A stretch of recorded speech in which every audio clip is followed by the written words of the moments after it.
Assalomu alaykum hammaga, kanalimiz a'zolari va mehmonlariga. Mana xudo xolasa yana bitta 220 volt tashlaydigan 17 ga 35 dumaloq teshikli apparatimiz tayyor bo'ldi. Xudo xolasa bu Qashqadaryo kitobga ketyapti aka. Kitobga ketyapti.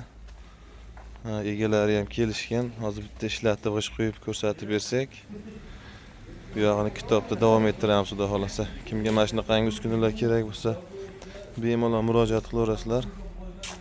Stanogimiz komplektatsiyada ketyapti. Meshalkasi bor, 380 volt tashlaydigan.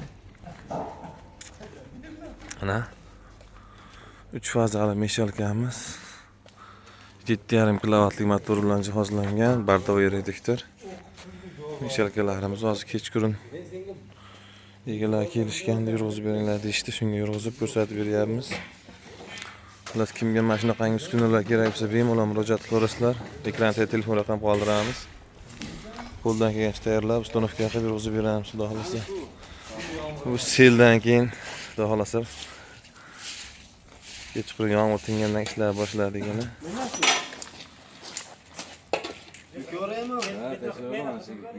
Nariyoqqa to'kinglar. Meshalkani ishlatmadik, ruchnoy tayyorlaymiz rastor, xudo xolasa.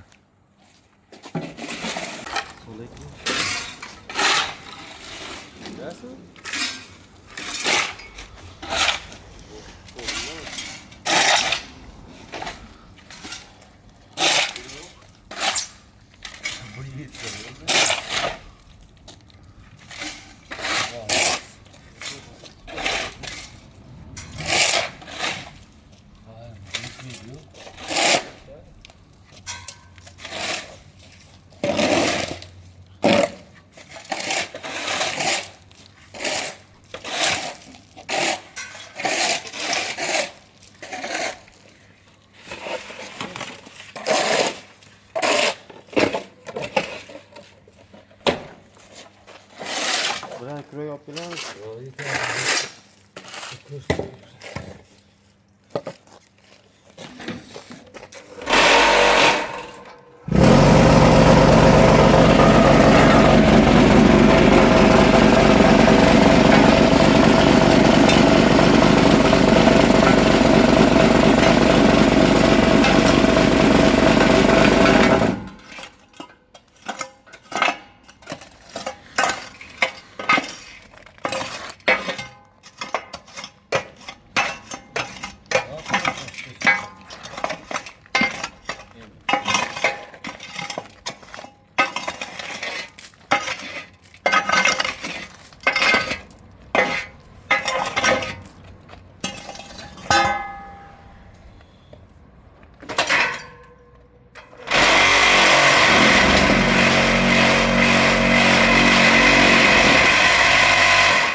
Endi ruchnoy tayyorlandi, yurasizlar.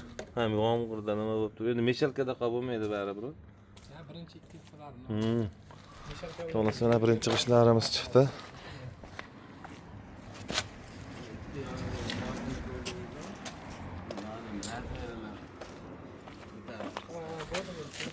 Ana, xudo xolasa. Sizlar tepalari ham silliq. Kimga mana shunaqangi uskunalar kerak bo'lsa, ekrandagi telefon raqam qoldiramiz. Xudo xolasa bemalol murojaat qilaverasizlar. Qo'ldan kelgancha tayyorlab, ustanovka qilib beriladi. Hammaning ishlariga rivoj, ko'rganda ko'rishguncha. Akam nimada kitobda tushaman deyapti. O'zimiz gruppaga tushamiz.